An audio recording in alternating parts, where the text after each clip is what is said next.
এই ভিডিওতে আপনাদেরকে ভিভো Y16 এই ফোনটি কিনতে নিষেধ করেছি, ভুলেও কিনবেন না। প্রিয় দর্শক বন্ধুরা, আসসালামু আলাইকুম। সবাই কেমন আছেন? আশা করছি যে যেখান থেকে দেখছেন অনেক অনেক ভালো আছেন।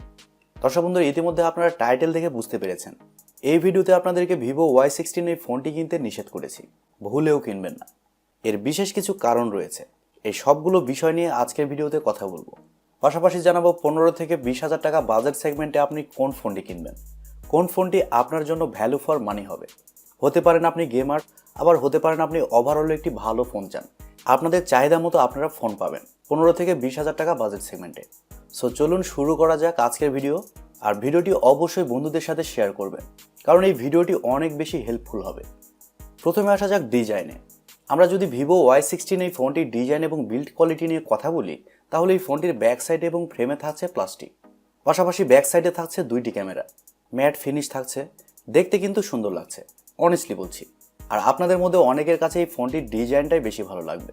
ফোনটির থিকনেস করা হয়েছে 8.2 মিলিমিটার এবং ওজন করা হয়েছে 184 গ্রাম। এখন দেখার বিষয়, এরকম বাজেটে অন্যান্য কোন ব্র্যান্ড আমাদেরকে সুন্দর ফোন প্রোভাইড করছে। সেক্ষেত্রে আমরা দেখতে পাচ্ছি এখানে পাওয়া যাচ্ছে Realme C35। আর এই ফোনটির ডিজাইনটাও কিন্তু অস্থির। ব্যাক সাইড এবং ফ্রেমে থাকছে প্লাস্টিক, আর ফ্রেম একেবারে ফ্ল্যাট করা হয়েছে। ব্যাক সাইডে থাকছে 3টি ক্যামেরা, গ্লসি ফিনিশিং, পাশাপাশি ক্যামেরা মডিউল থেকে শুরু হয়েছে সানরাইজ ইফেক্ট। আর ফোনটির থিকনেস করা হয়েছে 8.1 মিলিমিটার, পাশাপাশি ওজন থাকছে 189 গ্রাম। আর এই ফোনটিও কিন্তু সুন্দর লাগছে। আপনাদের কাছে এই ফোনটির ডিজাইন কেমন লেগেছে কমেন্ট করে অবশ্যই জানাবেন। এখন আসা যাক ডিসপ্লে সেকশনে। কেন আপনাদেরকে ভিভো Y16 এই ফোনটি কিনতে নিষেধ করলাম। ডিসপ্লে নিয়ে কথা বলতে গেলে এই ফোনে থাকছে 6.51 ইঞ্চের একটি HD প্লাসের ডিসপ্লে, যা রেজুলেশন হিসেবে থাকছে 720x1600 পিক্সেল। পাশাপাশি থাকছে 270 ppi ডেন্সিটি। এখানে কিন্তু কোনো ধরনের হায়ার রিফ্রেশ রেটও ব্যবহার করা হয়নি। তাহলে আমাদের দেখার বিষয়, এরকম বাজেটে অন্যান্য কোন ব্র্যান্ড আমাদেরকে ফুল HD প্লাসের ডিসপ্লে প্রোভাইড করছে। আর এরকম বাজেটে সবচেয়ে ভালো ডিসপ্লে প্রোভাইড করেছে ইনফিনিক্স হট 11s। এই ফোনে তারা ব্যবহার করেছে 6.78 ইঞ্চের একটি বিশাল ডিসপ্লে। আর এই ডিসপ্লেটি হচ্ছে ফুল HD প্লাসের একটি ডিসপ্লে এবং আরও থাকছে 399 ppi ডেন্সিটি। আর সবচেয়ে মজার ব্যাপার হচ্ছে এই ডিসপ্লেতে ব্যবহার করা হয়েছে 90 হার্টজের রিফ্রেশ রেট।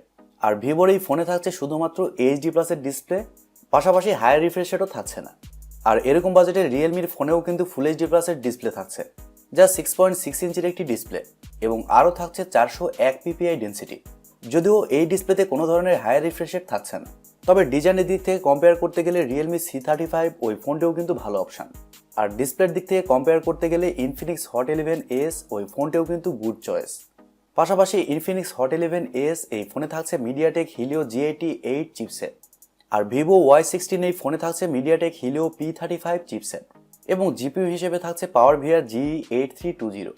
এখন যদি আমরা Mediatek Helio P35 versus Mediatek Helio G88 কে কম্পেয়ার করি, তাহলে রেজাল্ট আপনারা দেখতে পাচ্ছেন। Helio P35 থেকে Helio G88 103% বেটার পারফর্ম করবে। সিঙ্গেল স্কোর এবং মাল্টি স্কোর আপনারা দেখতে পাচ্ছেন। আর এরকম বাজেটে Mediatek Helio C35 ওই ফোনেও কিন্তু ভালো চিপসেট থাকছে।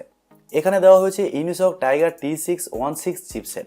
এখন যদি টাইগার T612 সাথে আমরা Helio G88 এর কম্পেয়ার করি, সেক্ষেত্রে Helio G88 23% বেটার পারফর্ম করবে। সো বুঝতে পারছেন, এরকম বাজেটে কিন্তু ডিজাইনের দিকে অনেকগুলো ব্র্যান্ড বেশি ফোকাস করে। তার মধ্যে হচ্ছে ভিভো। বলতে খারাপ লাগছে, তারপরেও বলছি, এরকম বাজেটে কোনো সময় কিন্তু ভিভো হার্ডওয়্যার সেকশনে ভালো কাজ করে না। শুধুমাত্র ভালো ডিজাইন দিয়ে তারা ফোন সেল করার চেষ্টা করে। আর আমরা তো সাধারণ ক্রেতা, আমরা অবশ্যই চাইবো এরকম বাজেটে ভালো ফোন কিনতে, যেই ফোনটিতে আমরা গেমিং করতে পারবো, পাশাপাশি ডিসপ্লেটাও ভালো হবে। এটাই স্বাভাবিক, তাই না?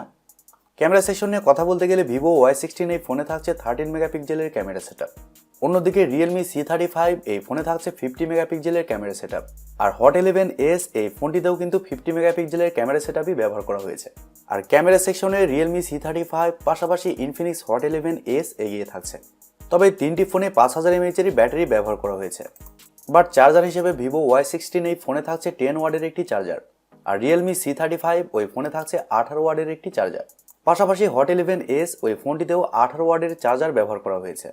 দর্শক বন্ধুরা, আশা করি আপনারা বুঝতে পেরেছেন যে 15 থেকে 20,000 টাকা বাজেট সেগমেন্টে আপনার কোন ফোনটি নেওয়া উচিত।